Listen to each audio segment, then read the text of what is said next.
Sarah, I need you to prepare these client slides. You may need to finish this by 6 p.m. today. But that's not one of my tasks, right? Shouldn't this go through my supervisor? Well, technically yes, but remember I'm reviewing your performance this month. You wouldn't want your hard work to go unnoticed, right?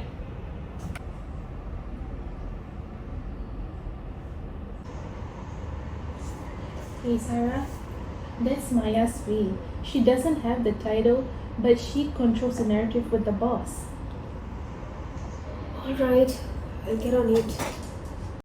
Hi everyone, I will be explaining the concept of power in organizations, a key part of our topic. Let's start by connecting it to the roleplay video you just watched. In the video, Maya didn't have formal authority over Sarah, but she used her influence over Sarah's performance review to make her stay late and do extra work. Even though it wasn't an official instruction, Sarah agreed. This shows a form of informal power, where someone can influence others without holding an official position of authority. Power is defined as the ability to control or influence others' behavior, either with or without their consent. Power exists mainly due to dependency. If someone has something you need, whether it's resources, knowledge, or influence, they automatically have some power over you. There are two main types of power. Formal power, which comes from a position in the organizational hierarchy, and informal power, like we saw in the role play, which comes from influence, relationships, or control over something valuable. Power is deeply tied to management control and decision making. It helps maintain order but can also become a source of stress or conflict if misused. The key takeaway is, whether formal or informal, power plays a major role in how organizations function. And as future professionals, we should always be aware of how we use or respond to the power in the workplace.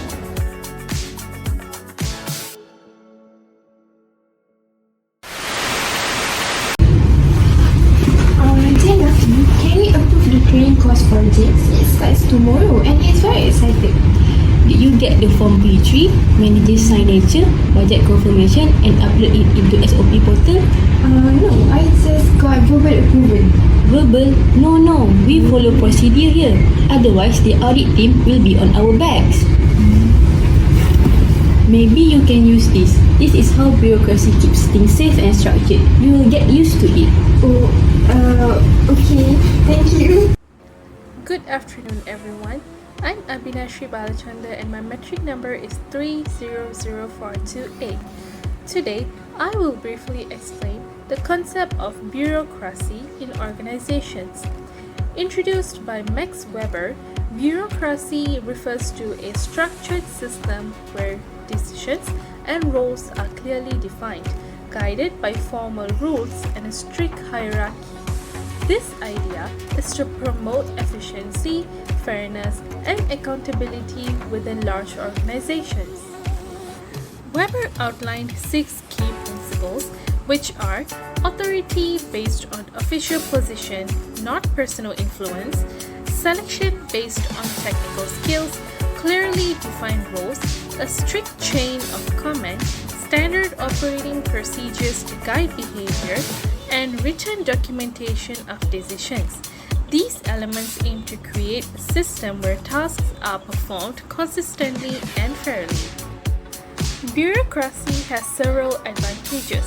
First, it provides a clear structure and accountability, helping everyone understand their role. Second, it promotes consistency and fairness through standardized rules.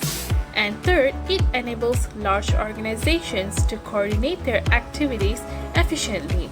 However, there are downsides. Bureaucracy can become rigid, slow decision making, and reduce responsiveness to change. In short, bureaucracy is more than just red tape. When applied effectively, it helps organizations function smoothly and fairly. Thank you.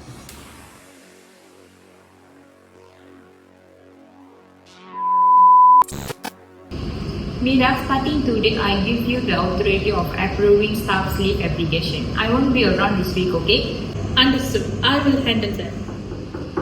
Come in. Hi Mira, I need leave this Friday for my daughter's clinic. Is that okay?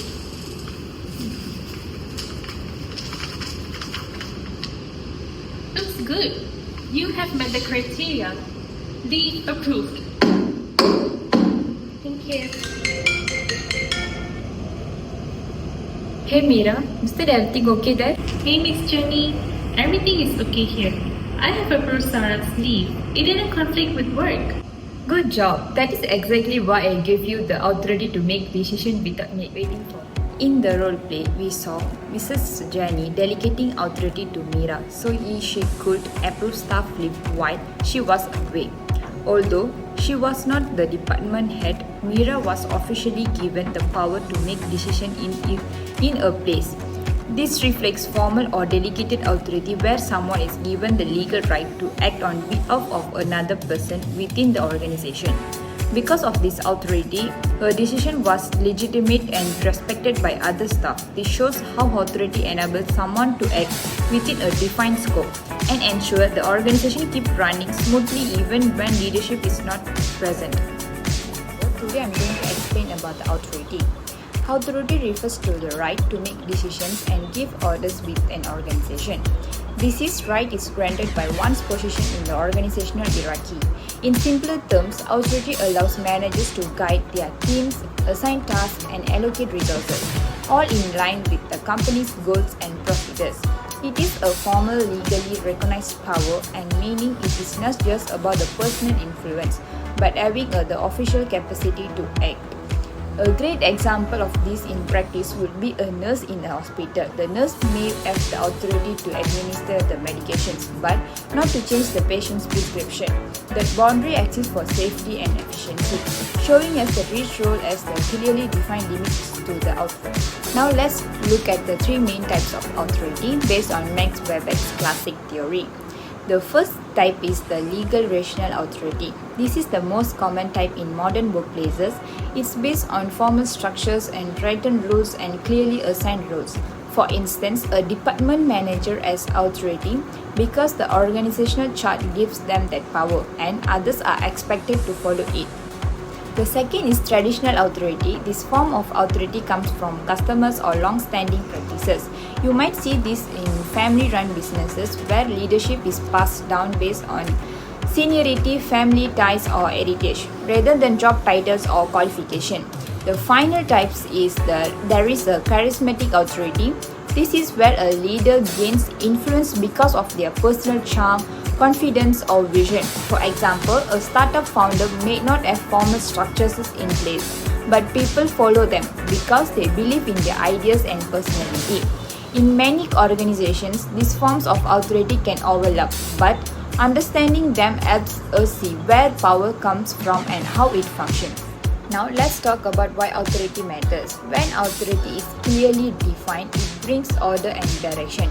Decisions can be made efficiently, responsibilities are clearly understood, and teams know exactly who to turn to for guidance. This structure not only avoids confusion, but also supports accountability and performance management because everyone knows who is responsible for what.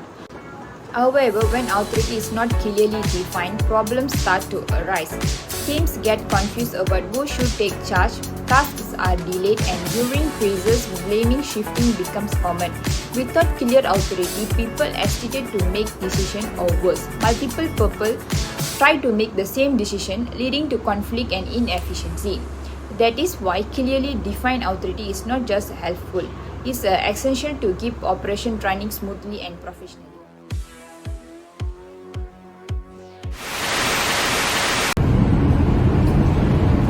Farah? Yes? I need your help with the monthly sales report. Can you draft it and send it to me by 2 p.m.? Sure, I'll get started right away. Thank you.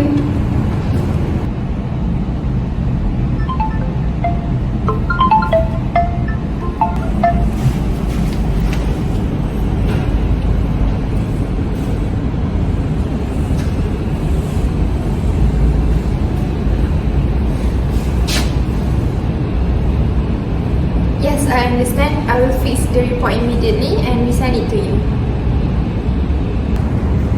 Farah, yes, there are a few mistakes in the report. Some totals are off. I should have reviewed properly before submitting. Oh no, I think I made a mistake. I'm really sorry. It's okay, I delegated the task to you, but at the end of the day, the responsibility is mine. So let's go through it together and fix it. Okay.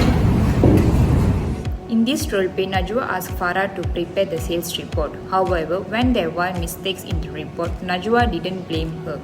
Instead, she took full responsibility for not reviewing the report before submitting it. This shows a key concept in management where responsibility can't be delegated. Even if you assign a task to someone else, you are still accountable for the final result. Najwa's response is a great example for professional responsibility, owning the outcomes and correcting it as a leader. Now let's start with responsibility. Responsibility refers to the duty to complete assigned tasks and achieve expected outcomes. It's more than just doing a job, it's about being accountable for how well the job is done. One important aspect of responsibility is that it cannot be delegated. Even if a manager assigns a task to a team member, the manager still remains answerable for the final result. That is what makes responsibility such a powerful and defining aspect of professional roles. Responsibility also encourages a strong sense of ownership and integrity. When someone knows they are responsible for a task, they are more likely to stay focused, make thoughtful decisions, and take pride in the result. For example, a project manager may delegate technical tasks to the engineers or designers, but at the end of the day, they are still the one responsible for delivering the project on time within the scope. That is the difference between just doing something and being accountable for the outcome. Responsibility in an organization can be broken down into three key types. First is we have individual responsibility. This refers to the personal duty each employee has to complete their own work. For instance, an intern may be asked to prepare a report. Even if it's a supervisor later reviews it, the intern is still responsible for submitting the first draft on time and doing it properly. Second, there is a managerial responsibility. This goes beyond the personal performance. Managers are responsible for the work of their teams, including any delegated tasks. They are accountable for guiding their team, making decisions, and ensuring results are delivered. If a team member underperforms, the manager is expected to step in and not step back. Finally, we have corporate or organizational responsibility. This is the company's responsibility to society and its stakeholders, including shareholders, employees and customers, and the broader community. It involves areas like business, ethics and sustainability, and corporate governance. For example, ensuring fair wages, avoiding pollution, or contributing positively to the local community. Understanding and clearly defined responsibility is absolutely essential in any successful organization. When responsibility is clear and well communicated, it brings many positive impacts. It builds a culture of accountability and ownership, where people take pride in their roles, decision making improves, performance becomes more focused, and most importantly, trust is built, not only within the team but also with external stakeholders like clients and investors. However, when responsibility is unclear or poorly assigned, the negative effects are to ignore. It often leads to the confusion over who is supposed to do what. Tasks may be duplicated, overlooked, or done inconsistently. In stressful situations, people may start pointing fingers instead of solving problems. Over time, this creates tension, lowers morale, and reduces team effectiveness. So, just like authority, responsibility must be clearly defined and embraced for the organization to function effectively.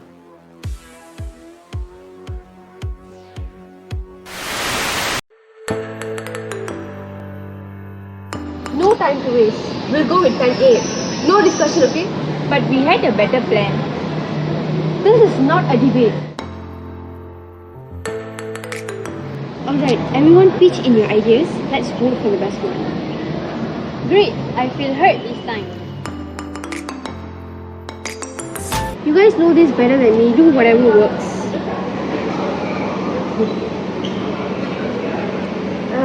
We could use some direction.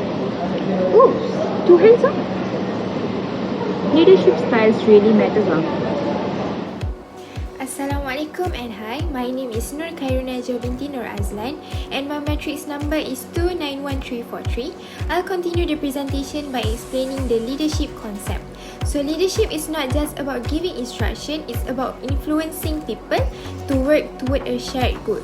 So based on the role play you just watched, we saw Yashini, which is the team leader, demonstrate three very different leadership styles. So first is autocratic, then democratic and laissez-faire. So let's go through each of them to understand their meaning, advantages, disadvantages and when they are most effective. Okay, now for autocratic leadership style. Firstly, Yashini used an autocratic or authoritarian leadership style. This is where the leader makes decisions alone without input from the team. They expect obedience and enforce strict control. So in the role play, Yashini says no time to waste, we will go with plan A, no discussion. This is a classic example of autocratic leadership which was very direct and very controlled. So the advantages of this style are that it allows for fast decision making, clear direction and strong control. It is useful in emergency or when the team lacks experience. However, the disadvantages include low team morale, lack of innovation and demotivation. So this is because team members might feel ignored or undervalued, as we saw when Sarah tried to suggest an idea but was quickly shut down. So this style works best in crisis situations, high risk tasks or when the time is very limited, but it is not ideal for long-term team engagement. The next one is democratic leadership. So next scenario is when Yashini portrays a democratic leadership style. So here the leader involves the team in decision making, encourage collaboration and values feedback. So in the scene, Yashini says, "Alright everyone, pitch in with your ideas, let's vote for the best one." So could you see the difference from scene 1, since here the team becomes more energized and collaborative. And Farah even says, "Great, I feel heard this time." So the benefits of democratic leadership include higher motivation, increased creativity and stronger team ownership of the decision. It builds trust and helps everyone feel more valued.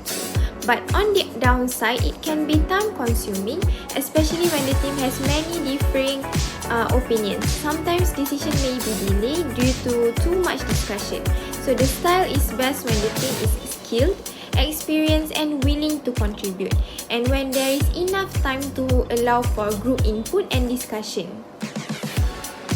Lastly is the sense of Yashini illustrate a laissez-faire leadership style. So this approach is very hands-off. The leader gives the team full freedom to make decisions and take action.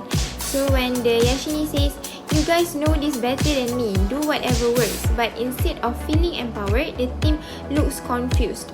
So the advantages of laissez-faire leadership include giving freedom for innovation, trusting the team's expertise and encouraging independence. It works well when the team members are self-motivated and highly skilled. However, this style can lead to lack of direction, poor coordination and confusion, especially if the team is not fully prepared to handle the responsibility. So laissez-faire is most effective in creative industries, research teams or specialist environments where the team already knows what to do and does not need much guidance. So now I will continue with departments and industry that suit for this type of leadership. For autocratic leadership is firstly manufacturing or production department. Why? It is because high pressure environment where strict procedures, speed and safety are very critical. For example, assembly line supervisors must ensure workers follow exact steps to avoid errors or accidents. The second one is emergency services such as firefighters, police, paramedics. It's because immediate life or death decisions must be made by a leader without debate. For example, a fire chief gives a clear instant orders during a fire rescue operation. So for democratic leadership, the first one is marketing or creative departments. It's because creative work thrives on idea sharing and group input. So teams feel more committed to outcomes they help shape. So So for example, a campaign team brainstorming slogans and choosing ideas together. And the second one is education industry such as schools and universities. So it is because it encourages participation from teachers, staff and students to create a more inclusive environment. So for example, a principal involving teachers in deciding curriculum improvements. And the last one is Laissez-faire leadership. So the first is research and development department is because teams are often made up of experts who work independently and need freedom to innovate. So for example, scientists manage their own lab projects with minimal supervision. And the second one is consulting industry. It's because consultants are usually experts in their field and require space to plan, analyze and execute client solutions independently. So for example, a senior consultant working independently on a client strategy report. So that's all from me. I will pass to the next presenter. Thank you.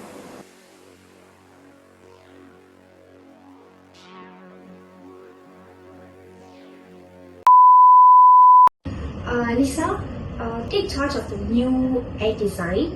And Sarah, you handle the client page. I trust both of you, okay? On it, miss.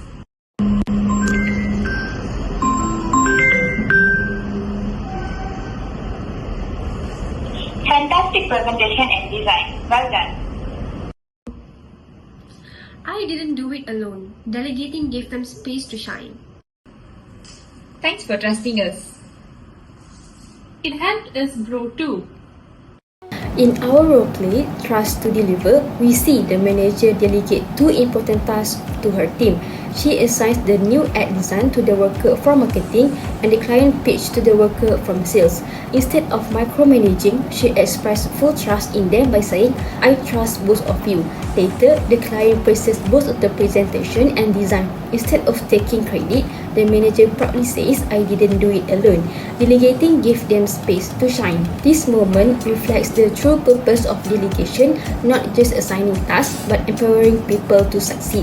The scene shows that when a manager delegates effectively and shows trust, it not only helps achieve great results, but also allows employees to grow and feel valued. Just like both of the workers said, it helped them gain confidence and professional growth.